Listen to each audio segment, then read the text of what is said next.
All right, welcome back, guys. We are making tropical fruit salsa. I already went ahead and made our chips for us, and they are smelling delicious, but we'll go through the process in a little bit. But right now, we're just going to work on the actual salsa portion. And like I said, fruit salsa is what we're making. So as far as the recipe, it is posted online on the Canvas sheet. So make sure you hit that document and you can print it out and try this recipe at home. But the direction says 1 large mango. You can also use a cantaloupe in place of that.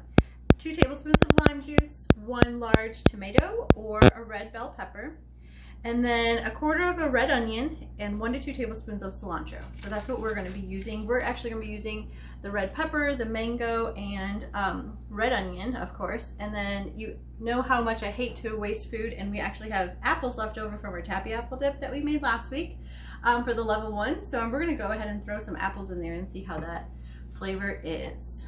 All right. Let's go ahead and get started. We're going to start with the first as our large mango. So in order to decipher if a mango is good or ripe enough, you can actually just kind of grab them in the grocery store, and you're just kind of adding a little bit of pressure on the outside of the skin, and as long as it's kind of soft and indented a little as you're pressing down, you know that it's ripe and juicy. If it's too hard, it shouldn't be as hard as a rock, okay? It should definitely have a little bit of give when you're pressing down on it. So all our vegetables and fruit have been washed, okay? So as far as our mango goes, we're going to start with our chef's knife. And what we're going to do first, we're just going to cut it all the way in half. All right, so we're going to go ahead and cut it all the way in half. If you didn't know, a mango actually has a pit in the middle. And on that note, we're going to go ahead and cut down. And we're going to try to get it straight across. So we have our mango piece here. And then we're going to go all the way down this way, have it that way, get our chunks together. Okay, if you were to Google how to cut a mango, they're actually wanting you to hold it in your hand and then start cutting, but I feel that that's really, really, really, really dangerous. So we're not going to do that. So we have pretty good slices here. And we're going to go ahead and actually I have a little bit of pit that I'm going to try to get out. This particular one, the pit is not exactly right smack dab in the middle. We're going to cut that piece out. Okay, we're going to cut a little bit, and then we're going to go ahead and peel the skin off. So that particular piece, whatever's easier for you, you can cut. If you feel comfortable cutting with your paring knife, you can. But right now we're just trying to get all the peeling off of each of our pieces.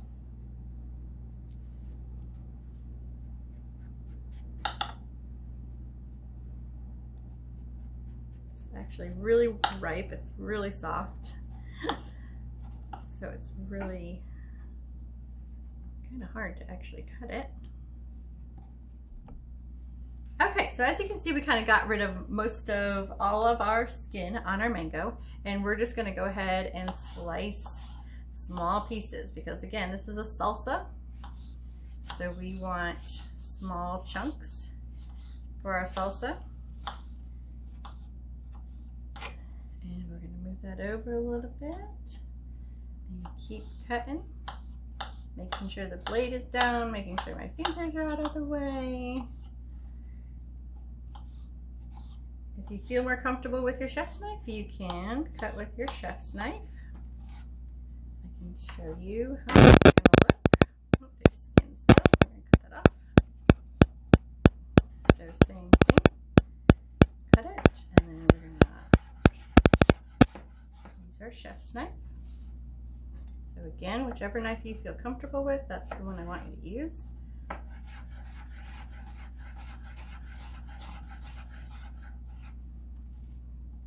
Push our pieces together.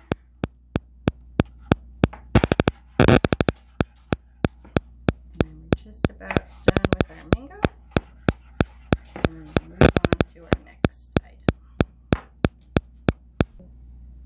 Okay, so now we have our mango in our bowl, and we're going to go ahead and add our lime juice because that's what it asks us to do at this point. It's 2 tablespoons, so we're going to go ahead and get our measuring spoon and our lime. we're just going to drizzle it over the top. And for some reason, it just wants it right onto our mangoes. Just so, again, similar to our apples, I'm guessing. Just doesn't want it to turn brown right away. So we have our lime juice. The next is our red bell pepper that we're going to use. So we're going to go ahead and we're going to just cut this right in half. And open up your bell peppers. And you're going to go ahead and just kind of get all the seeds out. We have our compost container. And then we're going to go ahead and cut up our bell pepper. Go ahead and put these other items in our compost. We can get those out of our way.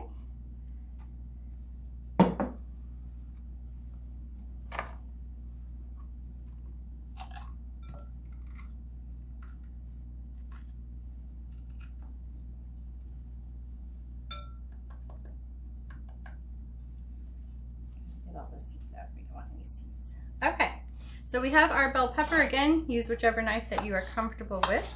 So you can use your paring knife for the long cuts here, so you get a better handle on it. And then you can use your chef's knife again to slice away and dice up our pieces. And we're just kind of doing a rough chop for these because obviously it's a salsa, so we just want it in random sizes, pieces, however. I just don't like salsa pieces that has too many large chunky pieces of whatever, and that's including with regular salsa as well. I'd rather have it more blended, but that's just my liking. You make your salsa however you'd like.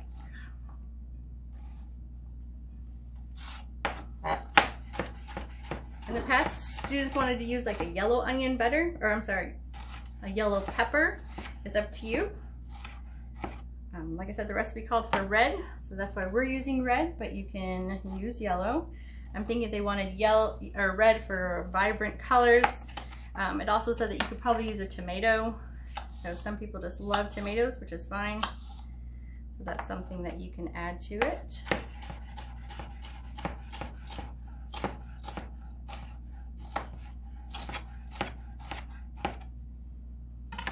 Pieces. And then our last piece.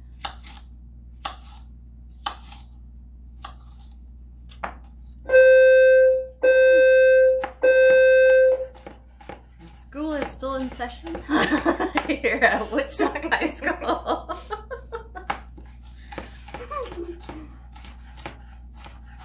Moving on to the next class. Okay, so our red bell pepper is done. Okay, our next ingredient is asking for our red onion. Now, a lot of you are scared of onion. I know, you always keep telling me every time, don't put out the onion. But we're actually just gonna add not even a third of it, just to get it a little spice flavor. So we're gonna peel out our outer covering. I even washed the onion peel. With everything out there right now, the more you can wash your fruits and vegetables, the better. It's not gonna hurt it. So even this outer peel I washed, and we are just gonna use a very little amount of our onion. So if you remember correctly, you're gonna cut your onion into slits, not all the way down, or not all the way through, I should say.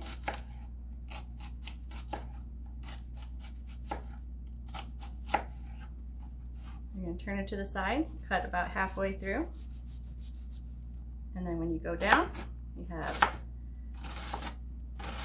nice cuts. So that's as far as I'm going to go for our onion because we don't want it too strong.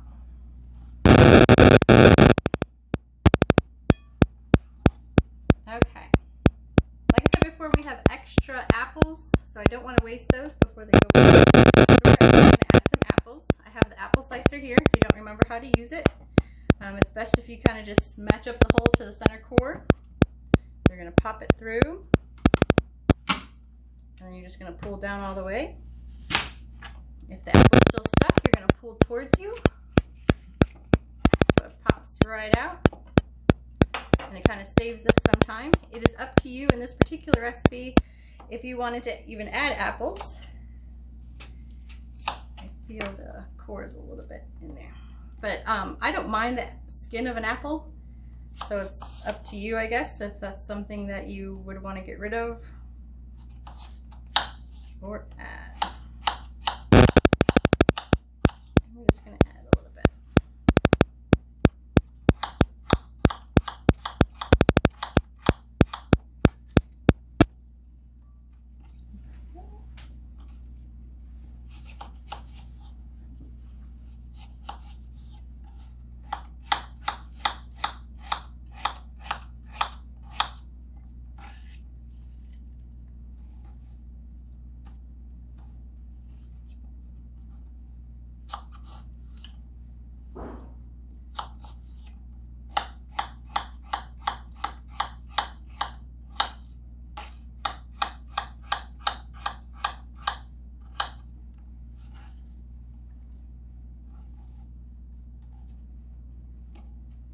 We're almost done with our apple.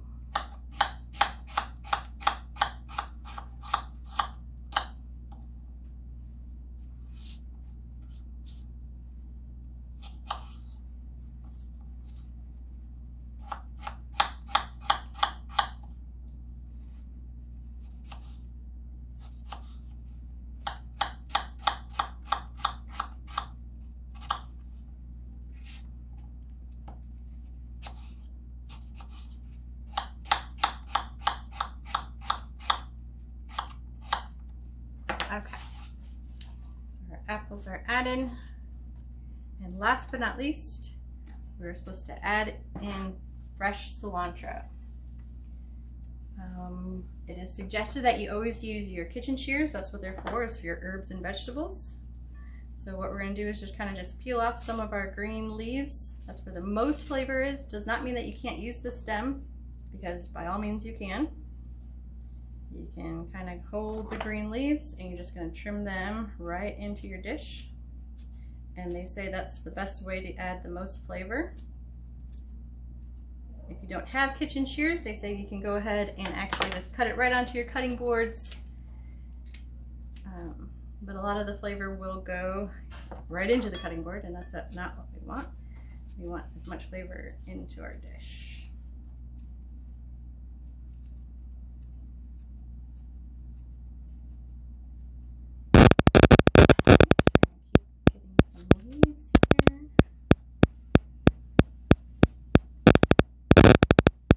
Definitely smell this. It is strong, strong, strong, which is good. Smells fresh. Okay, that's just about it for our salsa. We're just going to do a couple of stirs here. And then I'll show you how to present it with our chips in a second. Okay, so what I did for the chips is just used tortillas, and I melted some butter, and then I used the pastry brush and just brushed the butter on both sides of the tortilla, and then just sprinkled cinnamon and sugar and placed it in the oven at 400 degrees for maybe 5 minutes, and then you have your cinnamon and sugar chips. So that's what we're going to use for our fruit salsa, because obviously it's sweet and delicious. So we're just going to grab a little bit and you just set it onto your chip, making sure that you have a little bit of flavor of everything on there. I missed the chip on that one.